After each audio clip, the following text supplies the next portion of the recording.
Hi, how are you? My name is Matt Ackerson. I am the founder and CEO of AutoGrow.co, as you may already know.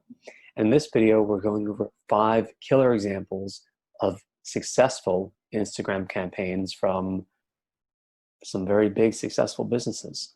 So the first example, well, before we even get into it, let's define, how is this going to be valuable to you who is watching right now? Well, if you're like me, we started kind of getting more into social media recently because it's really just a nut we haven't been able to crack. I mean, we've done really well and we get a ton of traffic from Google, for example, and we get a lot of traffic from our email list.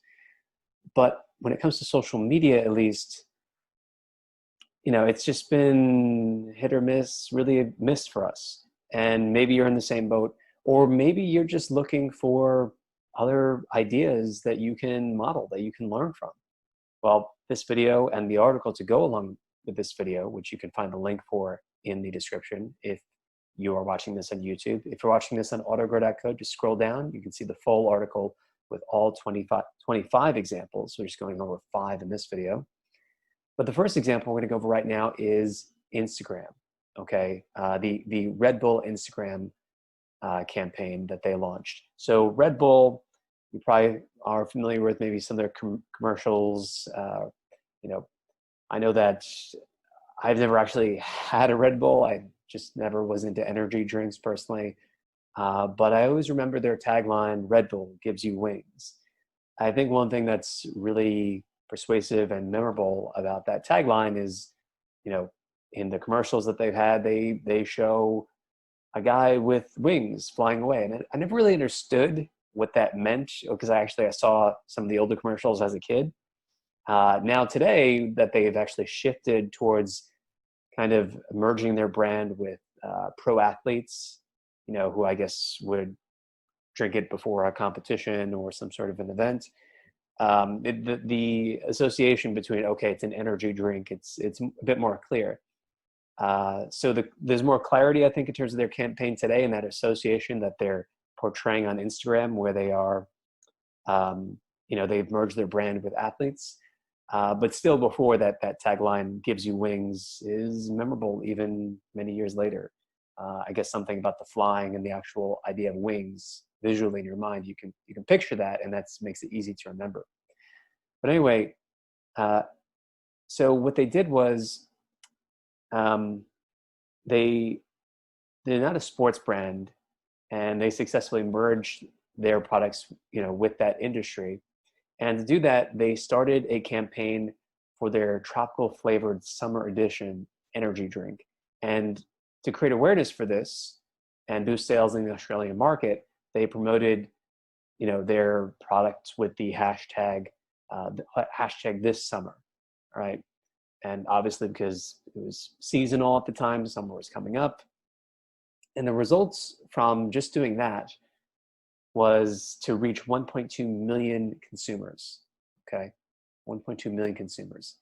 And you can see an example of exactly what I'm talking about, on the screen right now. So that should help to clarify it a little bit. But anyway, some of the key takeaways from how Red Bull has actually done it is just try to pair your brand with some sort of existing industry. I mean, as we talked about in a previous video, this concept of drafting.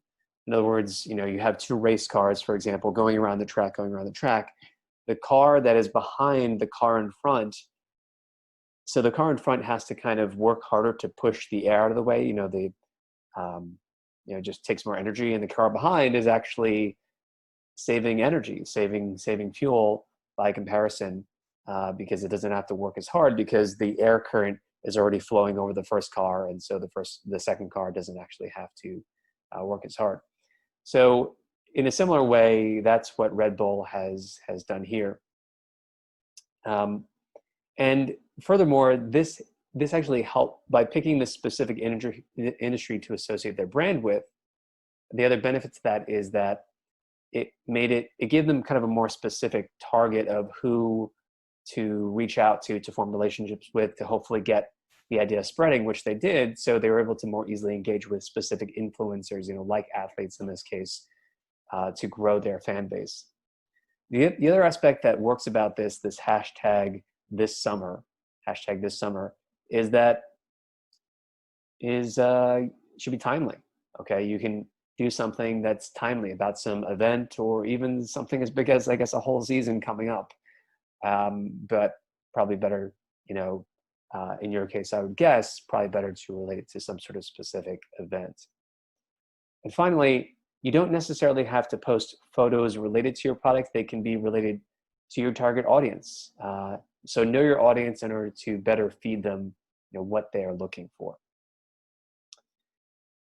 Example number 2 is from Marc Jacobs, specifically Marc Jacobs casting, right? So for modeling, with this Instagram campaign, they wanted to recruit the next face of their brand. And so what they did is they put out a call for models who were interested to actually post photos for consideration for the campaign. And so for this, models simply had to use their a hashtag, with their own personal professional photos, like the one that you see on your screen. Hashtag #CastMeMarc. So what's effective and what's good about that is that it kind of, Marc Jacobs is the name of the brand, but calling someone by their first name and using hashtag, not #CastMeMarc Jacobs, not Marc Jacobs brand, it's #CastMeMarc. So it's kind of personal in a way. It makes you feel like you're reaching out to an actual human being, even if it's even if it is a brand. So the results from this campaign were that they received 70,000 applications via this hashtag. So at least 70,000 people posted applying to be casted, and over 90,000 posts in total with the hashtag #CastMeMarc. And the result was they chose 30 aspiring models, flew them out from all over the world to be photographed, and the winners were then featured in a video.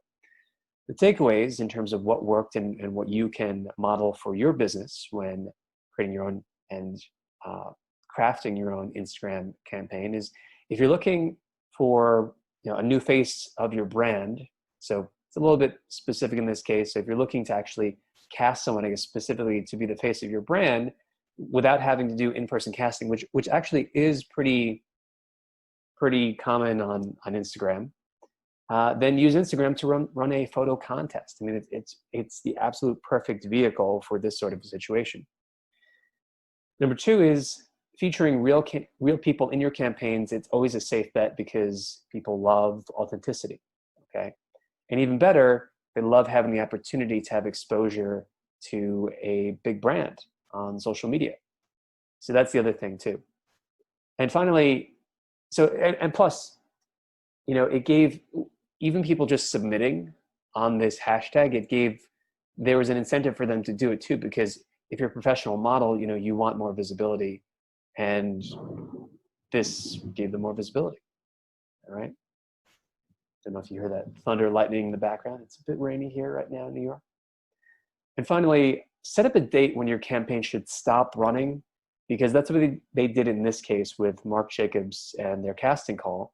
Because the benefit to that is that it helps to create some urgency, and it will make people make the decision to move fast and take action to reply to whatever it is you're looking to engage them with.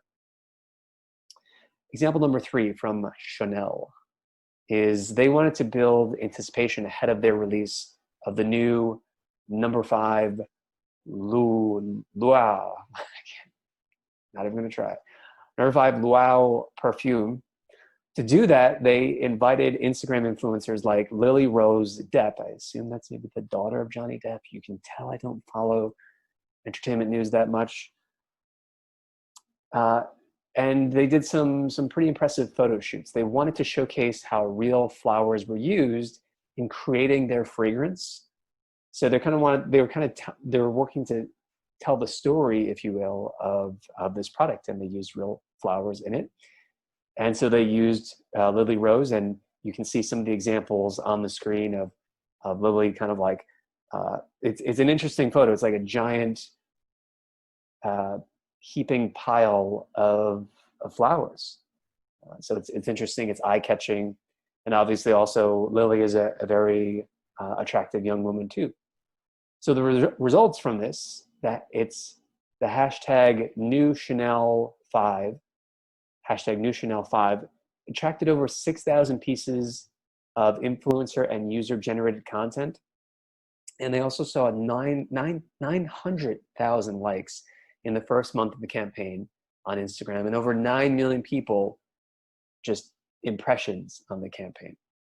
Key takeaways are: use eye-catching product shots to promote your products. You know, Lily Rose, you know, with the heaping giant pile, like, okay, what is that? You kind of want to stop and look at it. Second, ask influencers in your niche audience to help you, you know, to reach more people. And finally, build anticipation before a new product launch to tease people and pique their curiosity. On to example number 4 from Aerie, which is a women's, they put together a women's body awareness campaign. And Aerie, if you're not familiar with them, their brand is now famous for creating lingerie, so bras and underwear for women, but their brand is very different from something like a Victoria's Secret, because as you'll see, as we'll talk about here, how they branded themselves is real women. You know, again, that authenticity theme, you know, nothing photoshopped, you know, and for plus size as well. So it's a clothing brand, as I already told you. They started this social media campaign with the hashtag Aerie, A-E-R-I-E, Aerie Real.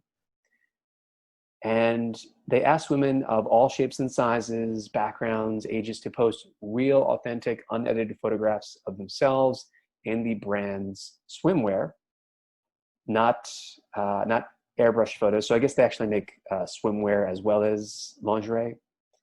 And the campaign slogan was "Let the real you shine." And that message, it's timely, especially now, because I mean, for many years, you know, we've been exposed to the Photoshop, you know, semi-anorexic version of models. So it's really different from, and it gets attention for that reason. So they focus on how real, non-airbrushed women look in their products, all right? And they look to engage young women, and that helped to, again, differentiate them from Victoria's Secret. In addition, Aerie, as part of this Instagram branding campaign, they pledged that for every Instagram user who posted a photo of themselves in one of their swimsuits, the company would donate $1 to the National Eating Disorders Association. So further kind of linking their brand with something that could be meaningful to consumers, to customers, the NEDA. And the results were that the company ended up donating over $100,000 to NEDA, NEDA. The key takeaways from this: engage your audience with something that's timely, maybe it's something that's going on in the culture and the news, and thought-provoking. Use this engagement and attention to support a good cause. People also like this about brands. It's important for brands to kind of express what's important to them, and creating that link very openly with consumers, it helps to attract them and also create loyalty. Further, you want to give people a reason to get involved in your campaign, whether it's an awareness campaign or a donation drive. And so that was a big motivator for people to post, because just by posting, that would generate $1 that would be given to this nonprofit organization. So if that was important to someone, that was an easy way. And finally, example number 5 from Tom's brand shoes. Tom's, T-O-M-S, all in caps, shoes. Tom's has been one of those brands, you know, I'm not like a big shopper in general in terms of online. I mean, I get my stuff from Amazon and, you know, some other places, and that's pretty much it for me. I don't buy a lot of stuff, but I know of Tom's, and I kind of have this like positive association in my brain with Tom's, because they're always doing something with nonprofits related to their shoes that they make. So in this case, Tom's committed to help a child in need for every pair of men's or shoes or women's shoes that it actually sold. And for the Instagram campaign, Tom's promised to donate a pair of shoes that for every person who actually upload a photo of their bare feet to Instagram. So they had to use the hashtag without shoes, hashtag without shoes. This encouraged people to tag friends and share the posts to spread the word. This was an atypical campaign because they weren't looking for immediate sales, but nudging people to help others was a part of their wider strategy, which was to grow their Instagram followers. The results? Well, the campaign reached nearly 300,000 shoes in terms of total donations that the company ultimately made to people who had a need for this, especially in other countries. And there were 205,000 posts total, over 200,000. So a lot of people tagged the company and organically just helped spread the word about this. And it went further because celebrities like Pink, Laura Dern, and Alison Brie also posted photos of their feet with the hashtag. Key takeaways for this campaign that you can use and that you can use to model for your own campaigns are: communicate the values of what your company stands for.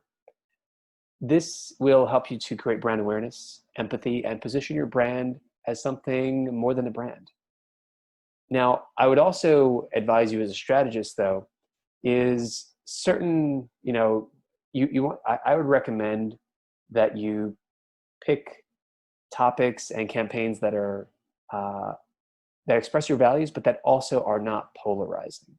All right, because you don't want to alienate one half of your audience or something like this. There's not a lot of benefit to that, and there's already enough polarization, unfortunately, going on in the country and in the world today, but especially in the US. So that would be my professional recommendation, because we actually began writing an article. I don't think that we may get back to it at some point, but we started writing an article about if it is good for brands to go political and to get involved in political topics. But we from the companies that we surveyed, 96% didn't even get back to us when we sent out, because we sent out a survey. We wanted to publish what they said and what the research was. The 6% that did, and by the way, that's a fraction compared to the number that usually gets back to us when we ask for quotes on different things, because it's free promotion to be part of an AutoGrow article. And it's also, an authoritative website, and we do a good job with the content. So the 4% that did reply, one of the replies was just, no, don't do it. So while you do see some brands taking that risk, and they're primarily very big brands, I would recommend, based on that data point and based on my own judgment, stay away from things that are that are going to polarize anyone. But your company, so do what you think is best. In addition, another takeaway from this campaign is tap into the emotions of your audience, because people want to help other people, and there's definitely something genuinely emotional about that, especially with kids. Like, something else that I know Tom's has done for a while is they would actually specifically donate a pair of shoes to kids in need. And I just remember a lot of imagery that they used to have on their website for that specifically. Today, they are actually doing something similar, but with COVID-19, with coronavirus. And finally, as we've said with some of the other examples, maybe you're noticing a pattern here, is be human. Humans buy your products, okay? Humans buy your products, and Tom's has done an excellent job with that. They always feature pictures of people, and also the people that they donate the shoes to, so that further helps to humanize it. All right, so if you enjoyed these examples of successful Instagram campaigns, please like this video, please share it, and please leave a comment. I love hearing from you. And further, if you are looking for help with your digital marketing, if you want to delegate your digital marketing without the headaches of hiring, then go ahead and check out autogrow.co, because with AutoGrow, we make it easy. You can literally get work done and delegate your tasks just by clicking and typing a few notes. And you don't have to hire anyone, right? It's just a fixed, flat monthly fee. And the way that it works, AutoGrow, it's basically like project management software, but with proven professionals already inside, copywriters, designers, developers, strategists, project managers, and they're just ready and waiting to get your marketing projects and tasks done for you. Right? So especially if you're a coach or an agency or you're selling professional services, if you're looking to build a sales funnel, if you're looking to launch landing pages, ads, A/B testing, all this stuff, we give you the execution. You don't have to go through the headaches of hiring, interviewing, flaky freelancers, any of this stuff. But we also give you strategy. Okay, so we have a strategist that you can access as part of your account, and that person can hop on a call with you, help you to brainstorm and think through key ideas. A lot of our clients tell us that this is one thing that they really like about AutoGrow in particular is the strategy part, not just the execution. It's very unique. So if you want help planning out a funnel, or you want to brainstorm how to set up different things and what's important, what you should work on next. If you don't have ideas of what to do next, we can help you with all that. All right. So you're not in a boat alone at sea in terms of your marketing. But especially if you're like an agency or a coach and you're looking to create websites and funnels and anything else marketing related, digital marketing related for your clients, this is really the perfect solution for you. We're really proud of it. So do check it out. And the way that it works is you sign up in 2 clicks. You pick your package and then you type in the name of your business to create your business profile, and you create your first idea. All right. So say your idea is to create a landing page. So okay, you'll create a landing page. We have templates with a library of existing project templates that you can choose from. So you select the landing page template, for example, and then you give some notes. Okay, what are examples of landing pages that you like? Maybe that you know from the past, maybe from our portfolio of completed work, and what's the copy that should go on the page. But we can also write the copy for you too if you don't have the copy already done. And we can integrate all these different things, and that's really the power of having all these skill sets in one place for you. All right, it's just an amazing value. So check it out at autogrow.co. But by the way, after you input your notes, you click the button that says "Make it real," and we get right to work. You sit back, relax, and watch as the progress bar in real time goes from 0 to 100%. And if you have any questions, or you want to discuss anything at all, you can chat with us. There's a integrated live chat widget that we custom built. It's part of the software as well. So really that software, that project management software experience is another big thing that makes us very unique. And again, we're very proud of it and hope you'll check it out and become our next client and our next success story. So thank you so much for watching today's video. As always, until next time, keep converting and stay focused. I'll talk to you soon.